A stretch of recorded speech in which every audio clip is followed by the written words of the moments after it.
Durante los últimos días, un episodio aparentemente menor en la política española ha terminado desatando una tormenta que, lejos de apagarse, ha ido creciendo con cada declaración, réplica y justificación. Todo empezó con un personaje casi anónimo, alguien que hasta entonces solo conocían sus compañeros de militancia y unos pocos vecinos. Francho Aijón, miembro de Podemos, que decidió hacerse notar con una frase tan torpe como insultante. Con la soberbia típica del que confunde provocación con ingenio, declaró que, si alguna vez tuviera un hijo de derechas, lo llevaría al psicólogo porque, quizá, durante el parto le había faltado oxígeno. Lo que pretendía sonar como una broma política se convirtió en un ejemplo perfecto de cómo la falta de inteligencia emocional y la prepotencia ideológica pueden unirse para generar un desastre comunicativo. Aijón no solo insultó a una parte del país, además trivializó un asunto tan delicado como la salud mental, utilizando una expresión que hiere a quienes de verdad viven con ese tipo de dificultades o tienen familiares en esa situación. Sin embargo, en lugar de reconocer el error y disculparse, encontró rápidamente a quien lo defendiera. La periodista y colaboradora Marta Nebot, lejos de condenar el comentario, intentó darle contexto, explicando que se trataba de una broma sacada de quicio. Según ella, Aijón solo pretendía evidenciar la preocupación existente en la izquierda por el creciente número de jóvenes que simpatizan con ideas conservadoras. Pero su intento de explicación terminó siendo aún más lamentable. No solo no ayudó, sino que reforzó la sensación de que algunos sectores justifican cualquier barbaridad si proviene de los suyos. Ahí fue cuando intervino Antonio Naranjo, periodista veterano y con una lengua afilada, que no dudó en poner las cosas en su sitio. Su respuesta fue demoledora. No se limitó a señalar la torpeza del comentario, sino que desmenuzó el verdadero trasfondo del asunto, la intolerancia ideológica que lleva a ciertos individuos a creer que pensar diferente es sinónimo de estar enfermo o de ser inferior intelectualmente. En un tono sereno pero firme, Naranjo desnudó la hipocresía de un discurso que presume de tolerancia mientras desprecia a todo aquel que no comulgue con su credo político. Su intervención dejó en evidencia tanto a Aijón como a Nebot, que intentó salir del apuro justificando lo injustificable. En ese contexto, Naranjo recordó una frase clásica de la cultura popular española, aquella que el actor José Sazatornil inmortalizó en tono irónico: «Usted es comunista porque es tonto o es tonto porque es comunista». Su intención era ilustrar cómo el exceso de fanatismo acaba anulando el pensamiento crítico. Pero los mismos que defendieron el comentario de Aijón fueron los primeros en escandalizarse por la cita, aprovechándola para acusar a Naranjo de caer en el mismo error. Una muestra más de esa doble vara de medir tan habitual en la política y en los medios de comunicación actuales. Lo que es humor cuando lo dice uno de los tuyos, se convierte en ofensa cuando lo pronuncia el adversario. Y como si la polémica no fuera suficiente, Ramón Espinar, también es dirigente de Podemos, decidió sumarse al espectáculo. Su intervención, que pretendía ridiculizar a una rapera crítica con el PSOE y las políticas progresistas, acabó siendo un boomerang que le explotó en la cara. Intentó desautorizarla con condescendencia y sarcasmo, pero su falta de argumentos solo evidenció lo que ya muchos percibían: que en ciertos círculos, la libertad de expresión solo es válida cuando sirve para reforzar su propio relato. El resultado fue el contrario al esperado. Espinar quedó retratado como un político incapaz de sostener un debate sin recurrir al insulto o a la descalificación. Mientras tanto, Naranjo continuó insistiendo en lo esencial: que el problema no es una broma desafortunada ni una frase aislada, sino la tendencia generalizada a dividir a los españoles en buenos y malos según su voto. Dijo que vivimos en un clima político tan crispado que se ha normalizado el desprecio hacia el que piensa distinto. Y que, cuando desde el propio gobierno se habla de levantar muros frente a los que no piensan igual, no se está promoviendo la democracia, sino el sectarismo. Naranjo no solo criticó a Aijón, sino a toda una corriente de pensamiento que se disfraza de progresista mientras actúa con el mismo autoritarismo moral que dice combatir. Nebot, por su parte, trató de rectificar sin retractarse del todo. Admitió que las palabras de Aijón habían sido desafortunadas, pero insistió en que no había mala intención. Esa tibieza indignó aún más a quienes escuchaban. Porque, como señaló Naranjo, justificar la crueldad bajo el argumento de la preocupación social es una forma elegante de amparar el desprecio. Si de verdad te preocupa la salud mental, dijo, no utilizas una discapacidad o una enfermedad como chiste político. Y si te preocupa la juventud, no insultas a los jóvenes que piensan diferente. Su respuesta fue tan directa que descolocó a todos los presentes. En ese momento, la conversación se tornó tensa. Algunos tertulianos intentaron restarle importancia, apelando al humor, mientras otros se revolvían incómodos ante la crudeza de las palabras. Pero Naranjo no cedió. Recordó que el verdadero peligro no estaba en el insulto puntual, sino en la mentalidad que lo inspira.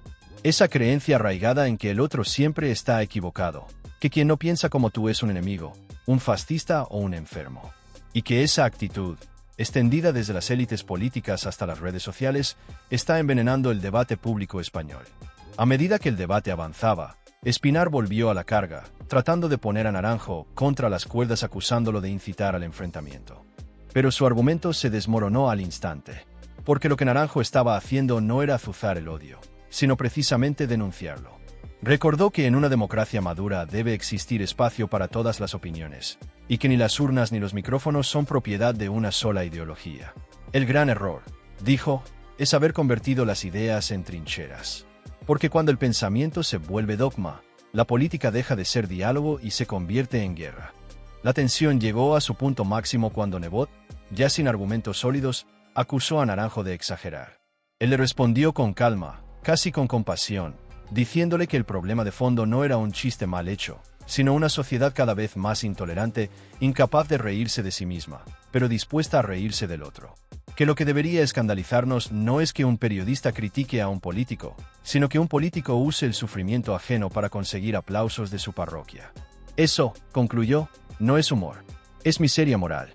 La conversación terminó entre reproches cruzados, risas nerviosas y un silencio incómodo. Pero más allá del plató, lo que quedó flotando fue una sensación amarga, la de un país cada vez más polarizado, donde el insulto sustituye al argumento y donde la empatía brilla por su ausencia.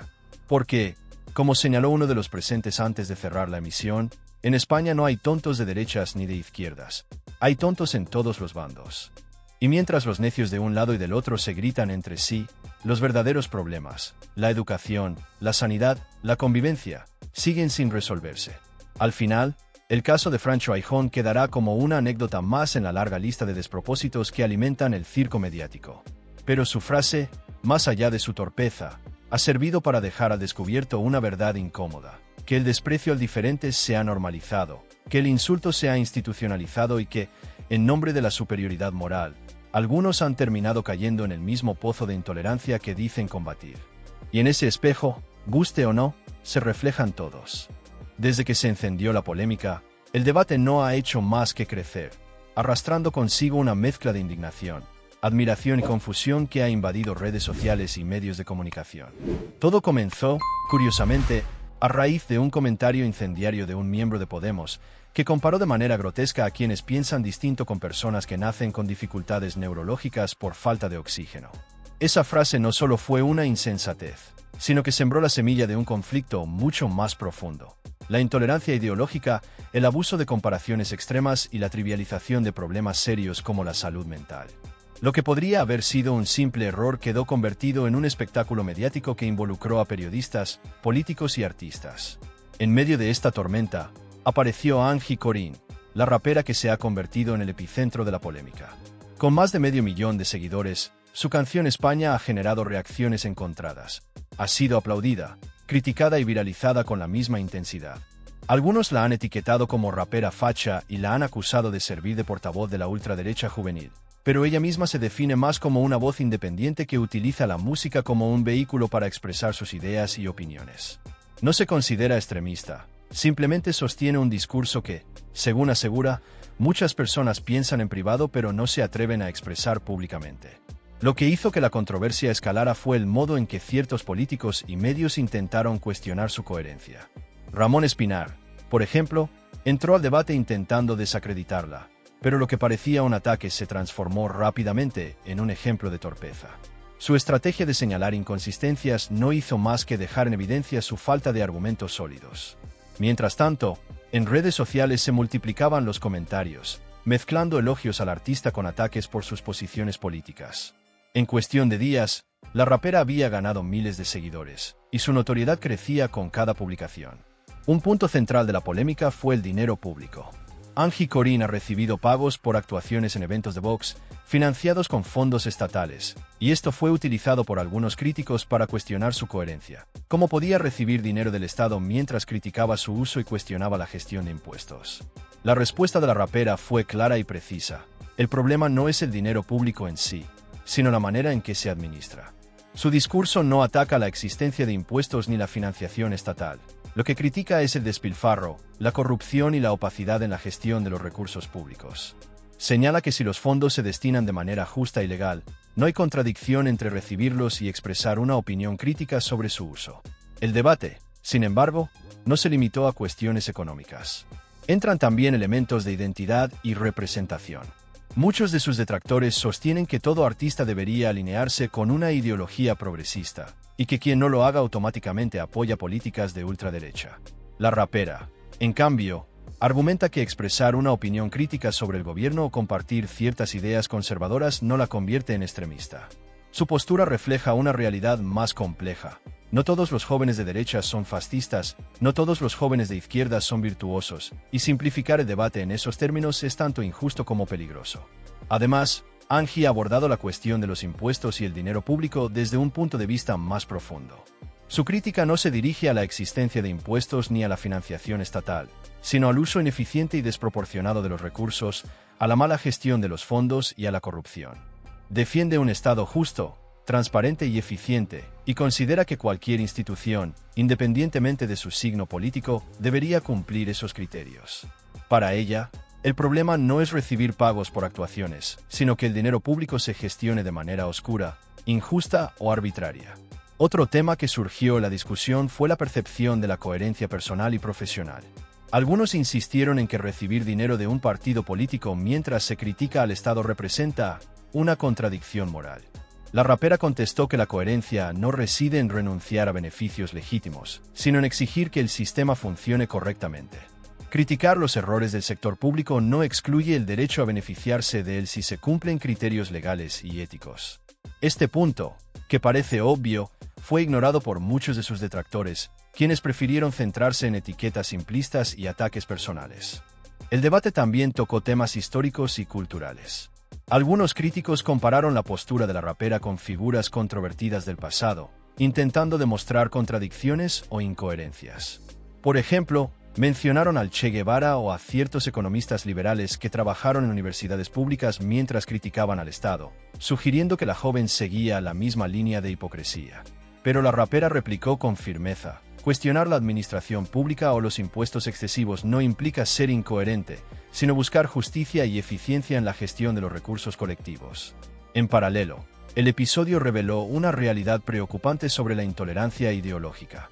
En España, muchos sectores esperan que las opiniones públicas coincidan con la narrativa dominante. Cuando alguien se aparta de ese patrón, es atacado y ridiculizado. La rapera, por expresar ideas críticas y conservadoras, se convirtió en objetivo de burlas y acusaciones, aunque su crítica era principalmente sobre la administración del dinero público y la política fiscal. Esta situación evidencia cómo la polarización ha contaminado incluso ámbitos culturales y artísticos, y cómo la libertad de expresión se ve limitada por prejuicios ideológicos. Otro aspecto que surgió en la discusión fue la educación de los jóvenes y el papel de los líderes políticos. La rapera, como muchos otros críticos, señaló que el verdadero problema no es la ideología en sí, sino la imposición de una visión única como si fuera la verdad absoluta.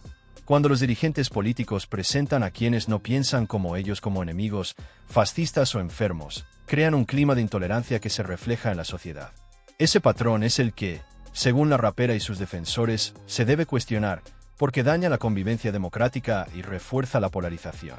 En medio de esta compleja discusión, se hizo evidente una contradicción recurrente. Muchos que critican la financiación de la música o la cultura desde fondos públicos son los mismos que defienden su derecho a recibir servicios estatales. La rapera subrayó que su posición no es un ataque al sector público ni a los impuestos, sino una demanda de transparencia, justicia y buen uso de los recursos. La diferencia, explica, está entre quienes critican de manera superficial y quienes cuestionan con argumentos sólidos y contexto histórico. Finalmente, este episodio deja varias conclusiones claras. Primero, que la intolerancia ideológica y la polarización son un problema estructural que afecta tanto a la política como a la cultura. Segundo, que la coherencia no consiste en renunciar a los beneficios legítimos, sino en exigir que estos se administren de manera correcta. Y tercero, que la libertad de expresión debe ser protegida y respetada, incluso cuando desafía la narrativa dominante. La polémica de Angie Corín es mucho más que un escándalo mediático. Es un reflejo de cómo se construyen debates, cómo se atacan ideas y cómo se juzga a las personas en función de etiquetas simplistas. Al final, lo que queda claro es que los conflictos de este tipo no deberían reducirse a ataques personales ni a críticas superficiales. La discusión sobre música, política, dinero público y libertad de expresión es compleja y merece ser abordada con análisis, contexto y respeto. Simplificarla en etiquetas como facha o ultraderecha no hace más que oscurecer el problema real. La intolerancia, la polarización y la falta de comprensión de cómo funcionan realmente las instituciones y los recursos públicos.